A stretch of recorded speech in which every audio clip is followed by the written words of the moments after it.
दोस्तों नमस्कार। YouTube channel चर्चा का विषय में आप सभी का मैं विश्वपति स्वागत करता हूँ। आज चर्चा करूँगा कि क्या अफगानिस्तान का तालिबान गुट अब आपस में ही एक दूसरे का खून करने पर आमादा है। आपको ध्यान होगा 15 अगस्त 2021 को जब तालिबान ने काबुल पर कब्जा कर लिया था।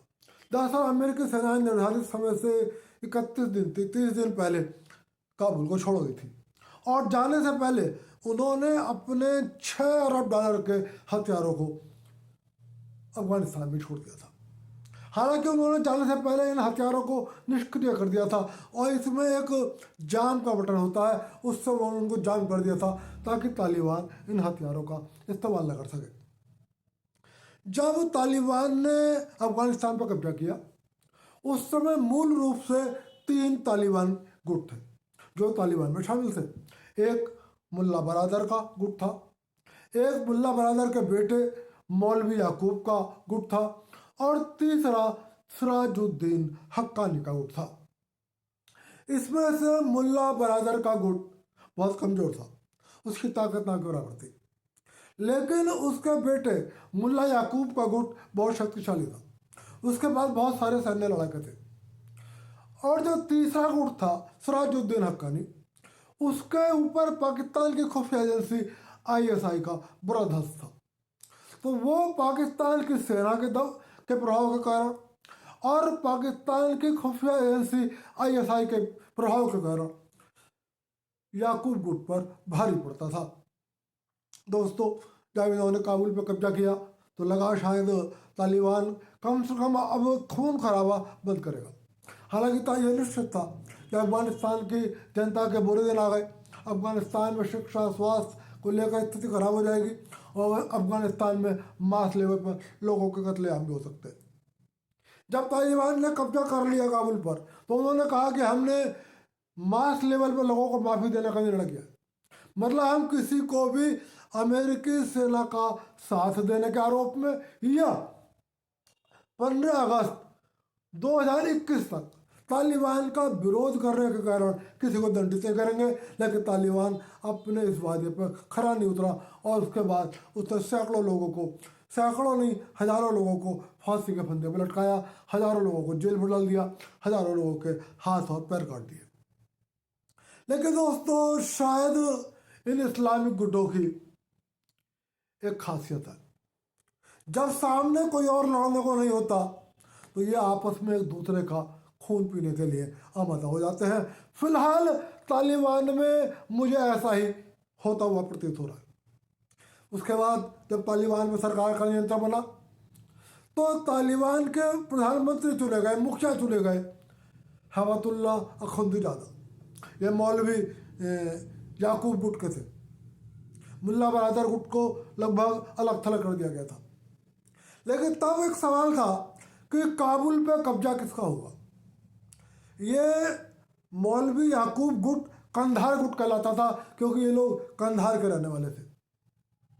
ये चाहता था कि काबुल पर हमारा कब्जा हो और कंधार पर भी हमारा कब्जा हो। लेकिन हक्कानी गुट का जोर इस बात पर था कि आप कंधार देखिए और काबुल हमारे लिए छोड़ दीजिए, काबुल की देखरेख हम करेंगे, काबुल प्रशासन हम करेंगे। यही पाकिस्तान भी चाहता था। जब कंधार गुट जो मौलवी याकूब गुट था उसने इस बात का विरोध किया तो पाकिस्तान के प्रधानमंत्री इमरान खान ने, तत्कालीन प्रधानमंत्री इमरान खान ने पाकिस्तान की खुफिया एजेंसी के प्रमुख फैज को सीधे काबुल भेज दिया और हवातुल्ला अखुंदीजादा या याकूब गुट को धमकाया गया कि आपको कंधार जाना होगा, काबुल के ख्वाब छोड़ने होंगे। काबुल में वो गुट बैठेगा जिसको पाकिस्तान चाहेगा। और आखिरकार यही तय हुआ कि काबुल की सारी सुरक्षा व्यवस्था, काबुल में जो भी कुछ होगा उसका मालिक हक्कानी गुट होगा। प्रधानमंत्री चुन लिए गए हवातुल्ला अखुंदीजादा और उनसे कहा गया कि आप सिर्फ बैठक के लिए काबुल आएंगे और बाकी अपना पूरा कार्यकाल कंधार में बैठकर बताएंगे। इस सरकार में एक और उप विदेश मंत्री शामिल थे, शेर अब्बास। पूरा नाम उनका शायद शेर अब्बास इस्तानिक जाई है। इनका थोड़ा सा संबंध भारत से भी रहा। कहते हैं कि जब अफगानिस्तान में अमेरिकी समर्थन सरकारें थी और भारत और अफगानिस्तान में सहयोग चल रहा था, तो उस समय उसी अफगान भारत सहयोग के अंतर्गत शेर अब्बास पढ़ाई करने के लिए भारत आए थे। हालांकि जब ये अफगानिस्तान वापस लौटे तो ये तालिबान में शामिल हो गए, लेकिन ये थोड़ा सा प्रगतिशील स्वभाव के थे। इनको विदेश मंत्री बनाया गया। हक्कानी गुट ने आंतरिक सुरक्षा मंत्रालय लिया, स्वास्थ्य मंत्रालय भी हक्कानी गुट पर रहा अधिक, लेकिन विदेश मंत्रालय हवतुल्ला अखुंजादा के गुट के पास रहा और प्रधानमंत्री भी याकूब गुट के अखुंजादा बने। दोस्तों, पिछले दिनों अफगानिस्तान के प्रधानमंत्री अखुंजादा ने एक आदेश जारी किया कि अफगानिस्तान में महिलाओं को प्राथमिक शिक्षा का भी अधिकार नहीं है। वो कक्षा 8 तक, कक्षा 10 तक या कक्षा 12 तक भी पढ़ाई नहीं कर सकेंगे। हालांकि वो उच्च शिक्षा नहीं ले पाएंगी। ये बात अखुंजादा ने 2021 में कह दिया था कि किसी भी महिला को उच्च शिक्षा ग्रहण करने का अधिकार नहीं है। लेकिन हाल फिलहाल में उन्होंने आदेश दिया कि कक्षा 8 तक, कक्षा 12 तक, कक्षा 10 तक या कक्षा 12 तक भी शिक्षा महिलाएं ग्रहण नहीं करेंगी। जो अफगानिस्तान के उप विदेश मंत्री थे शेर अब्बास, वो इस बात के विरोधी थे। बताया जाता है पाकिस्तान अफगानिस्तान सीमा पर अफगान लोगों के एक समूह को जब वो संबोधित कर रहे थे तो उन्होंने एक भाषण दिया जिसका वीडियो बाद में वायरल हो गया, और उसमें वो ये कहते हुए पाए गए कि यदि हम इस्लाम का इतिहास उठा कर देखते हैं तो मोहम्मद साहब के समय से महिलाओं को एक निश्चित सीमा तक शिक्षा प्राप्त करने का अधिकार था। महिलाएं भी शिक्षा प्राप्त करती थी और समाज में अपना योगदान देती थी। इसलिए महिलाओं को शिक्षा से बिल्कुल वंचित कर देना मुझे उचित नहीं लग रहा। उन्होंने उन लोगों को संबोधित करते हुए कहा कि आपको हवतुल्ला अखुंजादा के आदेशों का आंख बंद करके पालन करने की जरूरत नहीं है। जो आदेश आपको लगता हो कि अफगानिस्तान के खिलाफ है, आप उसका विरोध कीजिए, और जो आदेश आपको ये लगता हो कि यह अफगानिस्तान के हित में है, अफगानिस्तान के पक्ष में है, आप उसका पालन कीजिए। उन्होंने लोगों से अपील करी कि यह मत सोचो अखुंजादा पहले व्यक्ति हैं जो सुधार के लिए अफगानिस्तान में है। उन्होंने कहा इतिहास गवाह है, पहले भी बहुत सारे लोग अफगानिस्तान में जन्मे हैं जिन्होंने अफगानिस्तान के हित में काम करा है, और भविष्य में भी बहुत सारे लोग अफगानिस्तान में जन्म लेंगे जो अफगानिस्तान के हित में काम करेंगे। जैसे ही ये वीडियो वायरल हुआ, हवतुल्ला अखुंजादा ने शेर अब्बास की गिरफ्तारी का आदेश जारी कर दिया। लेकिन इससे पहले कि शेर अब्बास गिरफ्तार होते, वो एक फ्लाइट पकड़कर अफगानिस्तान छोड़ गए और उन्होंने सीधे सऊदी अरब में जाकर शरण ले ली। उसके बाद अखुंजादा और हक्कानी गुट में लगातार टकरार बढ़ती गई। अखुंजादा गुट की अब इच्छा यह थी कि काबुल पर नियंत्रण हम करें, लेकिन हक्कानी गुट जिसे पाकिस्तान का समर्थन था, वो काबुल पर नियंत्रण छोड़ने को तैयार नहीं था। 2021 में भी जब सरकार बनने के बाद पहली मीटिंग हुई थी तो हक्कानी और अखुंजादा गुट में गोलीबारी हो गई, और भरी मीटिंग के अंदर कहा जाता है हक्कानी गुट के एक मंत्री ने अखुंजादा को गोली मार दी, जो उनके पैरों में लगी, शायद पेट के निचले हिस्से में लगी, और उसके बाद बहुत दिन तक अखुंजादा लापता रहे। बताया जाता रहा कि वह गोपनीय स्थान पर अपना अस्पताल में इलाज करा रहे, और उसके बाद वो फिर कभी काबुल नहीं आए और वो कंधार से ही सरकार चलाते रहे। लेकिन अब अखुंजादा इस बात पर आमादा थे कि काबुल का नियंत्रण मुझे मिले और काबुल पे भी अखुंजादा गुट का नियंत्रण हो।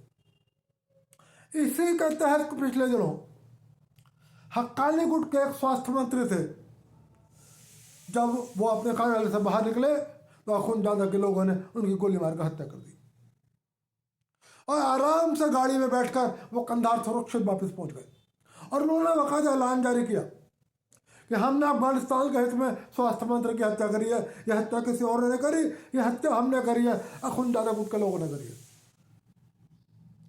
लेकिन हक्कानी गुट खामोश रहा, जो ये बताया जिससे ये संकेत मिला कि हक्कानी गुट कमजोर पड़ रहा है, क्योंकि हक्कानी गुट ने अपने स्वास्थ्य मंत्री की हत्या का बदला लेने का कोई ऐलान नहीं किया और ना इस बात का विरोध किया। अखुंदजादा गुट के हौसले बढ़ गए, वो समझ गए कि हक्कानी गुट की ताकत लगातार कमजोर पड़ रही है। इधर पाकिस्तान में भी इमरान खान की सरकार जा चुकी थी और जो पाकिस्तान का चीफ उस समय अफगानिस्तान गए थे और जिन्होंने कहा था कि काबुल पर हक्कानी गुट का नियंत्रण रहेगा, पाकिस्तान में उनको पे कोर्ट मार्शल चल रहा है। अब अखुंदजादा गुट ने जब ये देख लिया स्वास्थ्य मंत्री की हत्या करने के बाद कि हक्कानी गुट में क्षमता नहीं है कि वो हमारा विरोध कर सके, उन्होंने घोषणा कर दी हम काबुल पर शीघ्र ही अपना नियंत्रण हासिल करेंगे। और धीरे धीरे अखुंदजादा के लड़ाके अफगानिस्तान की राजधानी काबुल की ओर बढ़ने लगे और उन्होंने धीरे धीरे अब काबुल का तमाम चेक पॉइंट पर कब्जा कर लिया। काबुल के अंतर्राष्ट्रीय हवाई अड्डे को अपने कब्जे में ले लिया, हवाई अड्डे की सुरक्षा अपने कब्जे में ले ली। बताया जाता है कि पाकिस्तान के अफगानिस्तान के आंतरिक मंत्री सिराजुद्दीन हक्कानी जो बहुत ताकतवर थे, मैं आपको एक चीज़ और बता दूं कि सिराजुद्दीन हक्कानी पाकिस्तान समर्थक है। ये सिराजुद्दीन हक्कानी सऊदी अरब समर्थक है, यूएई समर्थक है और अमेरिका के भी समर्थक है। हबतुल्लाह अखुंदजादा ना भारत के समर्थक है और ना पाकिस्तान के समर्थक है। ये इनका संबंध सिर्फ अफगानिस्तान से है, लेकिन इनके पास लड़ाके बहुत है और ये बहुत ही कट्टर धार्मिक शासन स्थापित करना चाहते हैं। इनका कहना है, चूंकि मुल्ला बरादर के बेटे हैं, कि मैं अफगानिस्तान में दुनिया का एकमात्र सच्चा इस्लामिक शासन स्थापित करना चाहता हूँ, जबकि हक्कानी गुट ऐसा नहीं करना चाहता। हक्कानी गुट लिबरल है और वो कहता है कि इस्लाम इतना कट्टरपंथी नहीं है जितना कि अखुंदजादा या दुनिया की कुछ ताकतें बताती हैं। और उन्होंने कहा कि हम इस्लाम के वास्तविक अर्थों में अफगानिस्तान में इस्लामिक शासन स्थापित करना चाहते हैं। यह वैचारिक मतभेद था हक्कानी गुट में और अखुंदजादा गुट में। अब जब अखुंदजादा गुट ने काबुल के चेक पॉइंट पर कब्जा कर लिया, काबुल के अंतर्राष्ट्रीय हवाई अड्डे पर गिरफ्तार कर लिया, को अपने कब्जे में ले लिया और फ्लाइट्स की सुरक्षा, कौन जा रहा है कौन नहीं जा रहा है, सबको अपने नियंत्रण में कर लिया, तब सिराजुद्दीन हक्कानी को अपनी जान को खतरा लगा और उनको ये लगा कि अखुंदजादा के लड़ाके किसी समय उनकी हत्या कर सकते। वो पूरे तरीके से उन्होंने काबुल को अपने नियंत्रण में ले लिया और बताया जाता है कि वहाँ की अंतर्राष्ट्रीय मीडिया बताती है कि काबुल के हर चौराहे पर लोगों की जांच जारी थी। काबुल के लोगों ने कहा कि कुछ ऐसा लग रहा है जैसे फिर से भारी खून खराबा होगा और हक्कानी गुट के जो लड़ाके कुछ चेक पॉइंट्स पर थे उनसे कहा गया कि हथियार डाल दो। जिन्होंने हथियार डाल दिए उन्हें गिरफ्तार कर लिया गया और उनके हथियार ले लिए अखुंदजादा गुट के लोगों ने। लेकिन जिन लोगों ने हथियार नहीं डाले उनको गोली मार दी गई। आम नागरिकों की भी तलाशी ली जा रही थी, उनसे पूछा जा रहा था कि आपकी वफादारी हक्कानी गुट के प्रति है या अखुंदजादा गुट के प्रति है। अफगानिस्तान के लोगों में दोबारा ये आशंकाएं फैलने लगी कि लगता है अफगानिस्तान में फिर बड़ा भारी खून खराबा होने जा रहा है। जब हालात इस तरह बिगड़ गए तो सिराजुद्दीन हक्कानी ये कहकर कि मैं सऊदी अरब जा रहा हूँ और वहाँ पर अफगानिस्तान के लिए कोई मदद का इंतजाम करना चाहता हूँ ताकि अफगानिस्तान में शिक्षा, स्वास्थ्य और इंफ्रास्ट्रक्चर के क्षेत्र के लिए कुछ फंड जुटाया जा सके, वो गए। लेकिन उसके बाद वापस लौटकर अफगानिस्तान में आए और फिलहाल उनका आता पता नहीं है। और बताया यह जाता है कि सऊदी अरब पहुंचने के बाद सऊदी अरब के हवाई अड्डे से ही वो एक अज्ञात स्थान की ओर रवाना हो गए। वो झूठ बोलकर अखुंदजादा गुट को धोखा देकर सऊदी अरब गए थे। वो वास्तव में किसी यात्रा पर नहीं गए थे। उनका मकसद अफगानिस्तान के लिए किसी तरीके की धनराशि जुटाना नहीं था, बल्कि वो अपनी जान बचाने के लिए अफगानिस्तान से भागे थे। दोस्तों अब अभी फिलहाल 4-5 दिन पहले एक और नियंत्रण हुआ। अफगानिस्तान में एक संस्था है future thought, Afghanistan future thought. ये इसमें अफगानिस्तान के कुछ शिक्षाविद शामिल है, कुछ इस्लाम के जानकार शामिल है, कुछ डॉक्टर्स, कुछ प्रोफेसर शामिल है। इसको तुर्की, सऊदी अरब, यूएई, पाकिस्तान और अफगानिस्तान का समर्थन है और अमेरिका का समर्थन है। इसको हक्कानी गुट का भी समर्थन है, लेकिन अखुंदजादा गुट इसको शक की निगाह से देखता है। ये गुट अक्सर तुर्की को, कतर को, सऊदी अरब को, पाकिस्तान को, अमेरिका को सलाह देता है कि आप अफगानिस्तान के लिए ये मदद करें, अफगानिस्तान में इस चीज़ की आवश्यकता है, अफगानिस्तान में इस चीज़ की आवश्यकता है, आप यहाँ के लिए धनराशि दे दें, आप यहाँ के लिए धनराशि दे दें। और अफगानिस्तान की सरकार से भी सिफारिश करते हैं कि आप अफगानिस्तान के विकास के लिए इस्लामिक दायरे में रहकर ये काम कर सकते हैं। ये गुट अपनी यात्रा पर दोहा जा रहा था। इसका प्रोग्राम था कतर और सऊदी अरब जाने का। इस गुट में 2 महिलाएं भी शामिल थी, 30 सदस्य प्रतिनिधिमंडल था। लेकिन अखुंदजादा गुट को यह बात स्वीकार नहीं थी कि कोई महिला अफगानिस्तान के भविष्य पर विचार करे और उसको अफगानिस्तान से बाहर जाने की परमिशन हो, क्योंकि अखुंदजादा गुट ने क्या रखा कि महिलाओं को घर से बाहर निकलने की इजाज़त नहीं है। वो पूरे लिबास में सिर्फ घर से एक निश्चित दूरी तक कुछ सामान खरीदने जा सकती हैं, लेकिन उनके शरीर का कोई भी अंग दिखना नहीं चाहिए। अब अफगानिस्तान की कोई महिला विदेश जाए ये तो अखुंदजादा को स्वीकार नहीं, लेकिन 2 महिलाएं उस अफगानिस्तान फोरम और फ्यूचर थॉट में 2 महिलाएं शामिल थी जो जहाज में बैठ गई। बताया जाता है अखुंदजादा गुट के लड़ाकों ने सभी 30 सदस्यों को खींचना शुरू कर दिया जो 2 फ्लाइट पर सवार थे। एक फ्लाइट भर चुकी थी तो जितने सदस्य उसमें बैठ गए थे वो फ्लाइट सऊदी अरब की थी और वो लड़ाकों द्वारा प्रतिरोध करने के बावजूद उड़ गई, लेकिन उसमें कोई महिला नहीं थी। और जो दूसरी फ्लाइट थी जिसमें अभी कुछ जगह खाली थी और जिसमें वो 2 महिलाएं बैठे थी, लड़ाकों ने उस विमान को घेर लिया और उन 2 महिलाओं सहित जितने भी लोग शामिल थे उन सबको कॉलर पकड़कर जहाज से उतार लिया गया और फिलहाल उन सबको जेल में डाल दिया गया। तो दोस्तों फिलहाल ऐसा लगता है अफगानिस्तान का तालिबान एक बार फिर खून खराबे के दौर में प्रवेश कर रहा है। अब उसकी लड़ाई अमेरिका से नहीं है, अब उसकी लड़ाई भारत से नहीं है और पाकिस्तान से नहीं है, अब उसकी लड़ाई एक दूसरे से है। और इसीलिए मैंने शुरू से कहा था कि शायद इस्लामिक गुटों की आदत है खून खराबे में रहना, लोगों की हत्याएं करना। जब कोई और है सामने तो उसकी करना, जब कोई और नहीं है तो एक दूसरे की करना। हक्कानी भी तालिबान है और अखुंदजादा भी तालिबान है, दोनों मुसलमान हैं, दोनों तालिबान हैं, दोनों इस्लामिक शासन के स्थापक हैं, लेकिन दोनों अब जब कोई और लड़ने को नहीं है तो दोनों एक दूसरे के खून के प्यासे। तो एक बात और कहना चाहता हूँ, हालांकि वीडियो समाप्त कर रहा हूँ। भारत में बहुत सारे लोग हैं, बहुत सारे तथाकथित सेक्युलर, बल्कि ये कहूँ कि सेक्युलर जितने भी हैं भारत में वो सब तुष्टिकरण के समर्थक हैं और वो सब भारत के विरोधी हैं। जब गाजा में इजराइल हमला करता है तो बहुत हल्ला करते हैं, दिल्ली से लेकर मुंबई तक जुलूस निकलते हैं, रात को कैंडल मार्च निकलते हैं और रोज अपनी छाती पीटते हैं, हे इजराइल तू ये क्या कर रहा है, रे अमेरिका तुम ये क्या कर रहे हो, और गाजा में फिलिस्तीनियों को मारो। लेकिन अफगानिस्तान के अंदर मुसलमान के खून का प्यासा है, इस्लाम के लड़ाकों के खून का प्यासा है, तो इनके मुंह से एक शब्द नहीं निकलता। आप सभी कहूँगा आपको कभी कोई ऐसा सेक्युलर मिल जाए जो गाजा पे अपनी छाती पीट रहा हो, जो इजराइल के खिलाफ, अमेरिका के खिलाफ अपनी छाती पीट रहा हो, तो जरा उससे पूछना अफगानिस्तान पर तुम्हारा मुंह क्यों नहीं खुलता। फिलहाल दोस्तों हम यही उम्मीद करते हैं कि अफगानिस्तान में शांति स्थापित होगी, शासन काबुल पर चाहे हक्कानी गुट का हो चाहे अखुंदजादा गुट का हो।